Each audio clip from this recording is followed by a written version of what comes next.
Blackburn Rovers head down to the south coast to take on Plymouth in the last game before the international break. Now, will Rovers head into this on the back of a win, or will they head into this on the back of 2 successive defeats? Well, we're going to take a little look at it.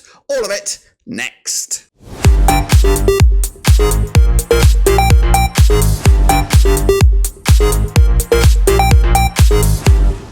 That's right, folks, back once again with another video today. It's all about Plymouth Argyle as Rovers look forward to getting back the winning ways, and of course, and heading back out on the road. Busy week for Rovers. Where were they? Coventry midweek. Now, of course, they're going all the way down to Plymouth to take on Wayne Rooney FC. We'll get into all of that in a minute. Of course, if you're new, where you been? Smash your subscribe button. Your one-stop shop for Blackburn Rovers is right here under one rooski. Of course, Rovers start off the season in pretty good shape, but we're getting into a decisive part of the season right now as we head into the second international break of the season. And of course, heading into those breaks on the back of a positive result is all what it's all about, guys.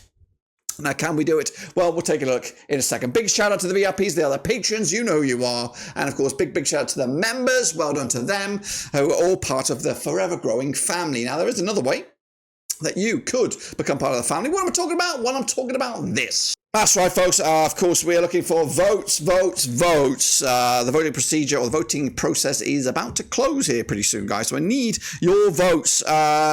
You know, we're up against some Burnley lot, so that is one of the main attractions here for you guys to go out and vote. We cannot be losing to that Burnley lot. We've already got a draw out of them this season, but if we can get a win here, that will be absolutely fantastic. And just to put them in their place, it costs you 20 seconds, period, of your time. No more than that. And I've got 2 categories. So please vote for both if you're going ahead and vote. It is simple. Link is under the screen. There's a QR code. There's also a link down in the description. And if you can vote more than once, that would be even better. Just let me know down below that you voted. And if you already voted, let me know again that you're going to vote again, because I could do with all votes and twice again on Thursdays. Oh, yeah. So this is the game. And of course, it is a big one. Now, typically at the start of the season, when Wayne Rooney FC was down in the dumps, this was a given. It looked like it was going to be an absolute walkover. But now it looks like it's going to be a tough old nut to crack. Now, Plymouth do come into this on the back of a defeat, but we'll look at that in a minute. But Plymouth against the Rovers has not been great. Look at it. Now, this is just the most recent rub of the green. That's when we're back in League One and beyond, 2017. But let me roll back the years in a second here. So we have played 4 times since 2017. 2 wins for Plymouth, nothing for Rovers, and 2 draws for the 2 sides as well. I've got biggest win of 3-0, scoring 7 goals in those 4 games, averaging 1.75 against us. Rovers, though, 0.5 goals against them. Their form is 33% form, and we'll explore that in a minute. And Rovers on 50% form, winning 2, losing 4, losing 2, and drawing 2 over the last 6. It's all competitions and at all venues. So let's take a look at it. Now, let's roll back the years just a little bit here. Look at this. The last 2 times we have played at this very stadium, we haven't even scored a goal. Have not even scored a goal. Grim times. And if your name's Ryan, it looks like you're going to get a goal, because Ryan Taylor scored the first time, Ryan Hardy the next time. Now, since then, I think a few of these names have moved on, but the team is quite spicy. I want to explore just what I'm talking about in a minute. Let's roll back the year. Let's have a look at all venues now, and look at that. It doesn't get much better when you bring Ewood into the mix here. A couple of draws at Ewood, but you know, to be fair, not much in it. What we can say though is we did have a man disadvantage in the last game at Ewood. But yeah, I can't really justify that. Now, if you roll back the years big time, here we go. That's what I'm talking about. Over that, back into the 70s and the 50s, it gets a little better. But we haven't played them, but before 2017, we hadn't played them in nearly over 40 years, it looks like here, with Rovers winning the last at Ewood, 2-0 winners there. But I cannot see, not on my records, a victory for Rovers at Plymouth. So can we do something different? Well, this is the time to change. Time for change. Anyway, that's of course the recent rub of the green there. Let's take a look at the core values of the squads. Plymouth are 36.88 million with an average of 1.42 million pounds per player, compared to Rovers 50 million euros, 1.93 million pounds per player. They've got a younger squad than we do. They have more national players, more youth national players, and more foreigners than we do. As for the key men, it is of course Wayne Rooney FC, 38 years of age. He looks like 60 odd, 1.06 points per match. Now, his record against Rovers is not great. Now, he's managed against us at Derby, I think at Birmingham, never as a Plymouth coach. As for John Eustace, his record against Plymouth is pretty good. He's managed against them twice, picking up a win and a draw. Now, none of those came in a blue and white shirt, of course. He's got an average of 1.5 points per match. Can tradition continue here? Can Wayne Rooney lose against John Eustace? It's got that Birmingham X factor all about it, because remember, John Eustace, they sacked you at Birmingham for this guy. Oh, yes, they did. So you've got to get one over your opposite number here and show them what it's all about. Let's do it then. Of course, take a look at the squad, starting with the hosts, and it is it's a bit of a toss-up, I think, at the moment between the goalkeepers. I think Grimshaw's been in between the sticks of late. Conor Hazard, though, also solid as an option. So they did lose their number one in the summer. Moving into the defensive ranks, got the likes of Cornel Sukcic, Julio Pellegrino, Brendan Galloway, Lewis Gibson, Joe Edwards. Into midfielders, where it gets a little bit spicy. Ballymumba's handy. Darko Gayabi's also quite a tidy little player. And then up front, of course, it is Michael Obafemi on loan from the Freaks. Morgan Wicketer, who could have been playing for the Freaks, and he's a quality player and probably one of the best players in the Championship. He's going to be a danger man. Ryan Hardy as well. He's got Ryan in the name, and Ryans have always seemed to score against Rovers when it's at this venue. So remember, I told you that. Let's get to look at my team then. This is who I think they'll play.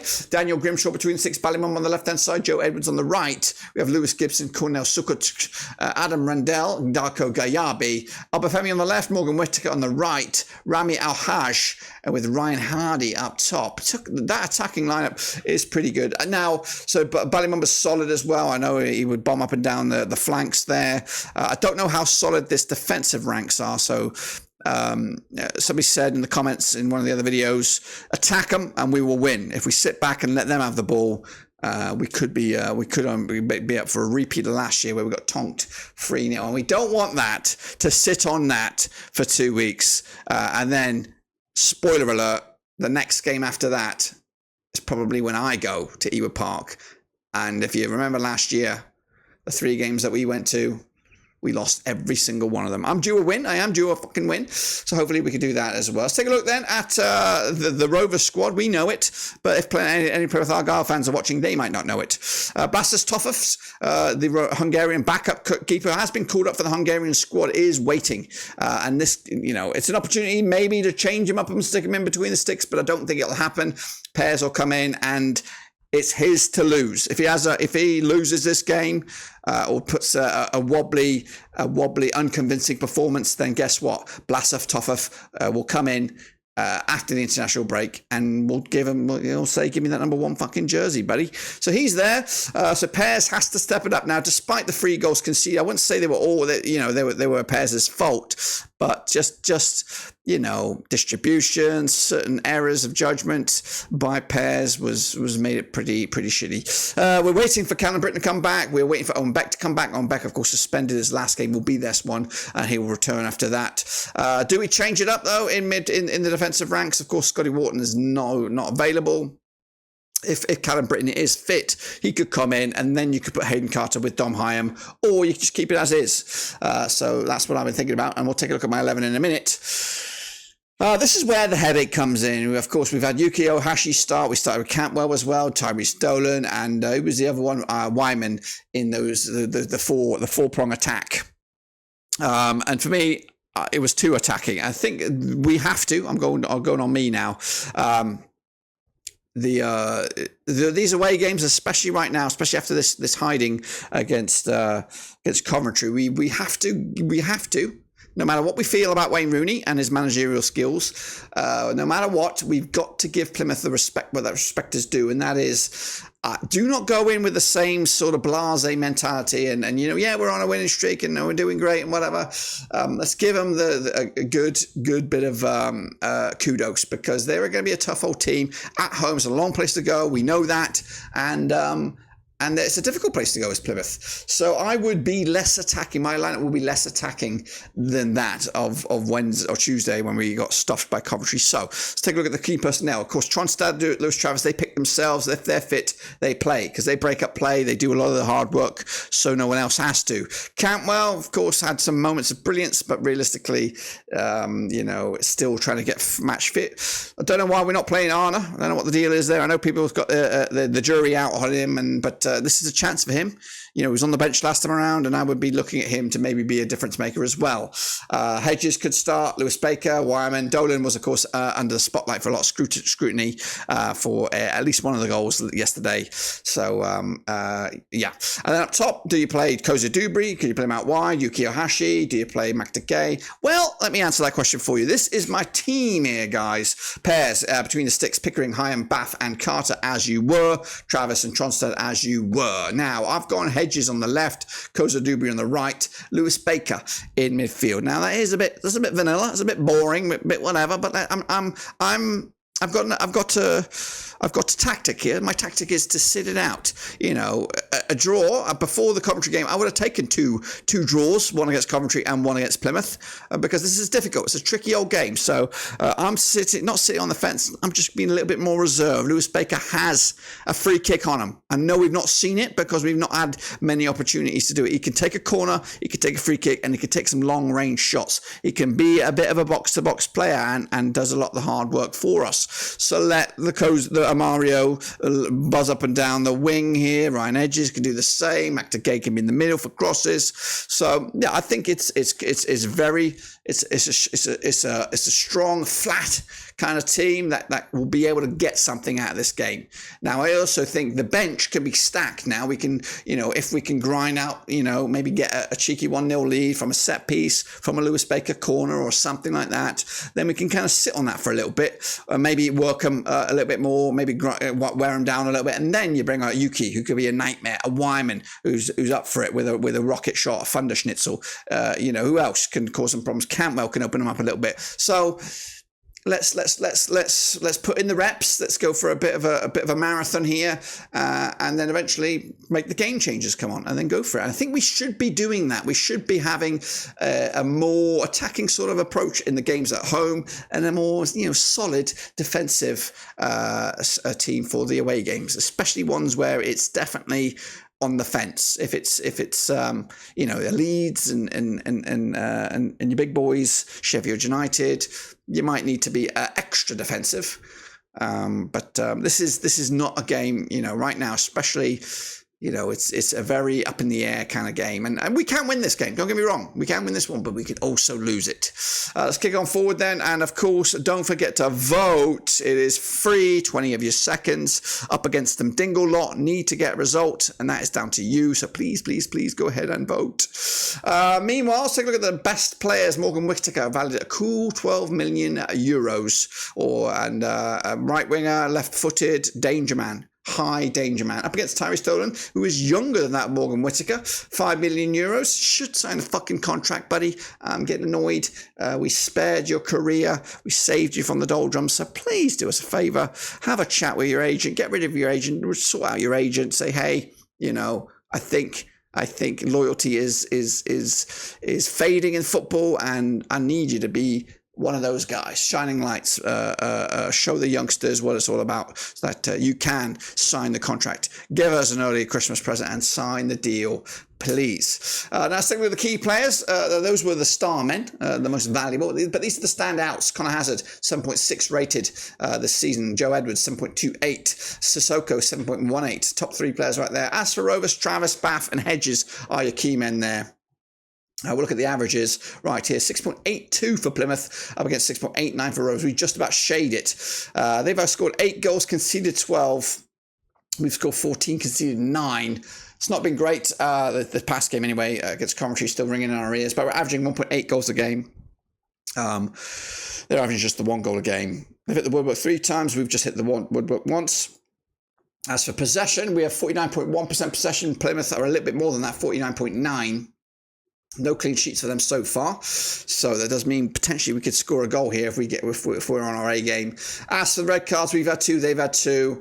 Averaging 3 yellows a card. We're just shading the duels, 50.7, actually quite tight between both of these two sides for duels. Let's take a look then at some of the other key stats. When in possession, Plymouth prefer the left to the right, and of course only just though. And when in possession, they're more often in the middle third than going forward or sitting back. As for Rovers, they prefer the right to the left. Again, only just. A lot of the possession is in the middle third, quite convincingly so. A good 10% more and some. Meanwhile, as for shot directions, Plymouth prefer the right to the left, and when they pull the trigger, 47% of the time it's in the 18-yard box. Rovers preferring the left to the right, and they pull the trigger 56% of the time in the 18-yard area.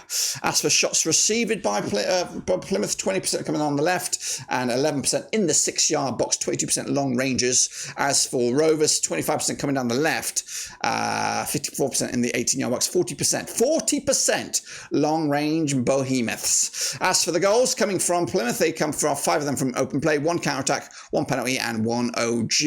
Rovers scoring 10 through open play, 3 counter-attacks and 1 set piece. Both sides, well actually they've had 1 penalty, we've had none. They've conceded 7 through open play, 2 set pieces, 2 penalties. Rovers pretty weak on the set pieces, and 6 goals through open play. Take a look at the form then, shall we? Of course, Plymouth coming to this is their home form, just 1 defeat in the last 6, sorry, in the last 5. That was against Stoke, they did lose there. So wins over Luton, over Sunderland. They are big, heavy hitters, and they scored 6 goals combined between those two. Rovers, away form is criminal. Back-to-back games without scoring a goal. They've only got the 1 goal in the last 3. But they've had a couple of these are tricky away games. Norwich, ain't no slouches. Burnley are better rivals. Preston, awkward rivals. And then Coventry, we got tonked in the end. So, yeah, not great for us on the road.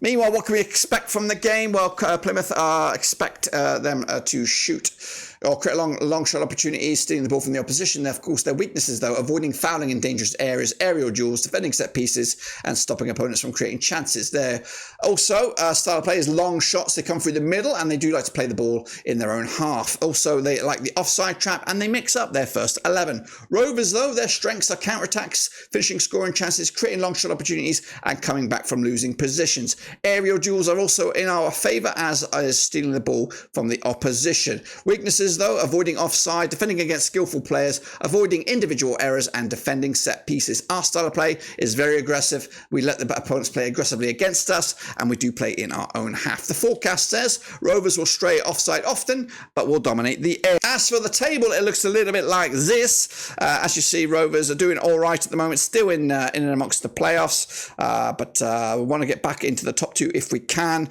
Plymouth, of course, mid-table right now, but that could all change this coming weekend. Speaking of weekend, this is the games that are coming at you this coming weekend. We're all kicking off on Friday with a ding-dong classic at the Stadium of Light. Sunderland up against Leeds. Then into Saturday, we've got Norwich against Hull City, who are in form. Burnley against Preston, bit of a Northwest tasty affair. Pompey against Oxford, League One clanger.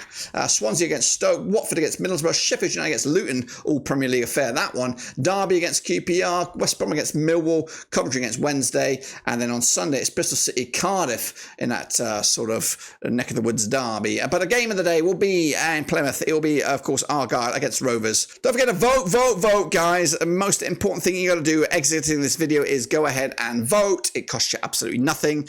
And, of course, gives us a chance to beat the Dingles in one thing this season. Make it be this. So please do ahead and vote. And twice on a Friday if you're watching on a Friday. But here it is then, guys. It is down to my score prediction. What do I think? What do I think? What do I hope? What do I expect? Well, Plymouth, I'm expecting them to give us a game. And of course, they're pretty decent at home. We've seen that. Big wins over Sunderland and Luton, who, of course, one side was Premier League last time. Of course, one could be Premier League next season. So there ain't no slouches, guys. But Rovers can be difficult. And we are on the back of a really poor game. Actually, in fact, our away travels have been pretty shit overall. But we're on the back of a poor game, and the end is in sight, of course, for a bit of a lull in the season. International break is upon us. It's got to be changed. We've got to grind something out of this. And right now, I would take a draw. I would take a draw in this game, which would give us another point in the bag, and at least put that misery that was Tuesday behind us. But on the flip side, we need to win games on the road. And of course, we've had some tricky ones along the way. And on the horizon, there is also more winnable games on the road coming at you. This falls into that category of a winnable away game. But I don't want to underestimate Plymouth. I think there's going to be at goal in it between the two sides. Plymouth have not got a clean sheet among them this season. So I think we will score goals. I think we will score at goal at the very least. But I also think Plymouth will do just the same. So I am going to go balls to the wall here. I'm going to go with a 2-1 win for Blackburn Rovers. Bold, brass. We need to respond, and I think some players need to step up a little bit. I think Mac Tagay or Yuki Hashi has to get on the score sheet here. Otherwise, the question marks are going to start to raise their heads to think if they can actually cut it at this level. And also confidence. Confidence will be needed. But yeah, I'm hoping for a defensive team to have all those the game changers on the bench when we need it. But hopefully we won't have to need it. And hopefully we can grind out the results. So I'm going to go with a 2-1 win. Rovers taking all the 3 points and ending this lump of the season with a big fat W. That's my take. Make sure you get your own take in as well. And also don't forget to vote. Vote, vote, vote. Most important thing is go ahead and vote. So do that. Until then, we're done.